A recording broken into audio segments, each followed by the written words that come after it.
Општина Ѓурче Петров успешно ја продолжува приказната и токму основното училиште во старото основно училиште во селото Кучково ќе биде пренаменето за сите дечиња кои што успешно завршија битката со карциномот за нив и за нивните семејства. На оваа тема утре разговараме со градоначалникот Александар Стојковски. Добро утро, како сте утро? Добро утро, Ани, добро утро и до Бранко.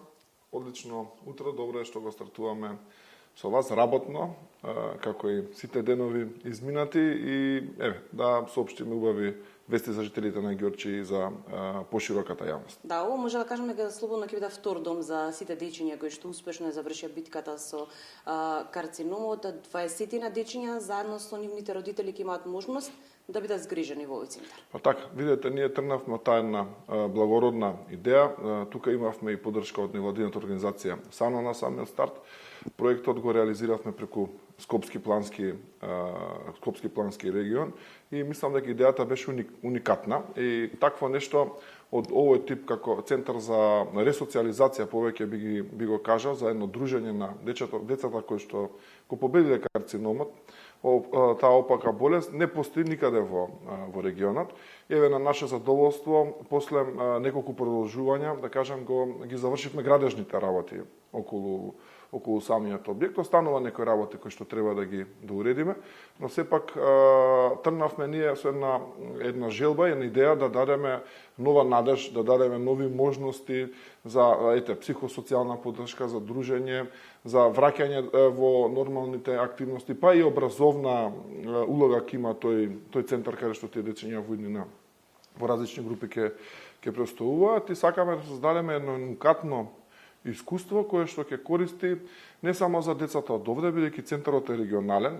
Планот ни е да вмрежуваме вакви организации, да има присутно дечиња, да кажам, од регионот, бидејќи тоа треба да биде и функцијата.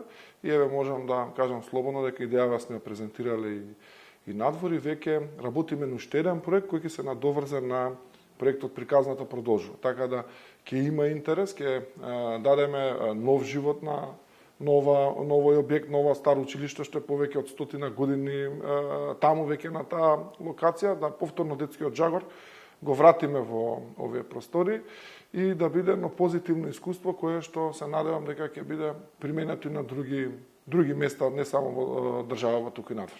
Ве прашувам како лекар, колку е битна поддршката на овие дечиња? Споменавте ресоциализација, односно дружење со сите врсници и дечиња кои што ја поминали истата битка.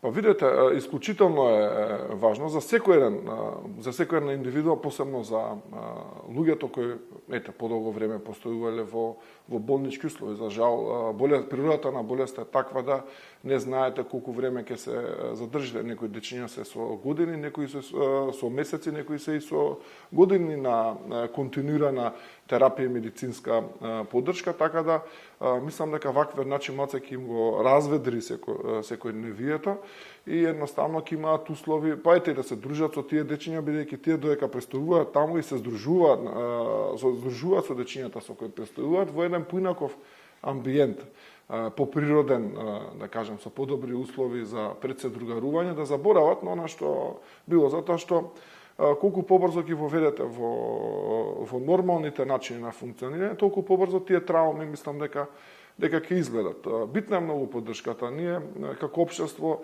во повеќе наврати гледаме дека сме сепак дека има добра намера и дека луѓето се поддржуваат и кога треба да се собираат донации и средства за различни типови на лекување.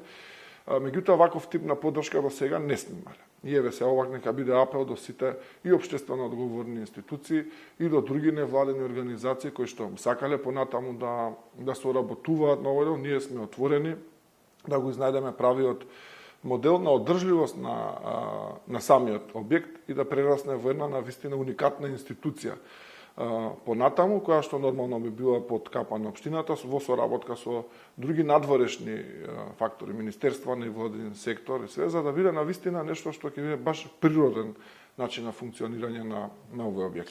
Споменавте групна индивидуална терапија за овие дечиња, меѓутоа и голем број на спортски активности. Така, да. Значи, во делот сега работиме во моментов први на доведување на дворот го уредивме, да речам, на една нулта позиција, бидејќи беше навистина во исклучително лоша состојба. Во наредниот период хортикултурно го уредуваме со сите тие системи и секако дека ќе имаме и спортски содржини во самиот центар и игралиште за прилагодено за различните возрасти на дечињата.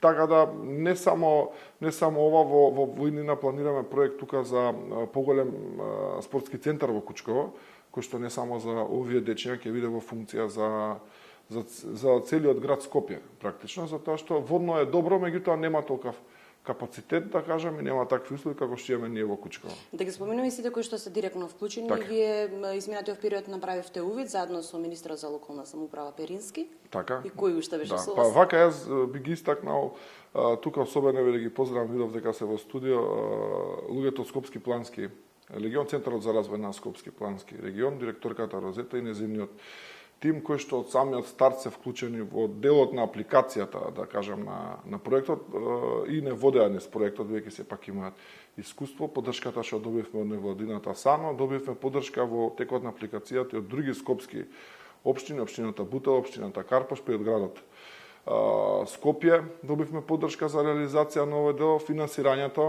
беше преку Министерството за локална самоуправа и Швајцарската агенција за развој и општината Ѓорче Петров. Вкупната вредност на проектот беше негде приближно околу 400.000 евра и сите со различни удели во ова учествувавме финансиски, но сепак морам да ја истакнам големата посветеност. Еви јавно се заблагодарам на тимот од дека од општината Ѓорче Петров во делот на урбанизам и тимот во ЛЕР, кои што вложија надчовечки напори и знаедоа многу решенија во текот на градот, бидејќи сепак искуство во реновирање на ваков тип на објекти и претходно и не сме имале. Ние ниту па можевме од некаде да исцрпиме. Да, убаво кога се подаде рака и кога ќе се помогне онаму каде што не е потребно. Благодарам на одвоеното време. Се надеваме дека наскоро конечно сите дечиња ќе бидат дел од овој центар и се разбира ќе ве посетиме таму. Благодарам многу. Благодарам што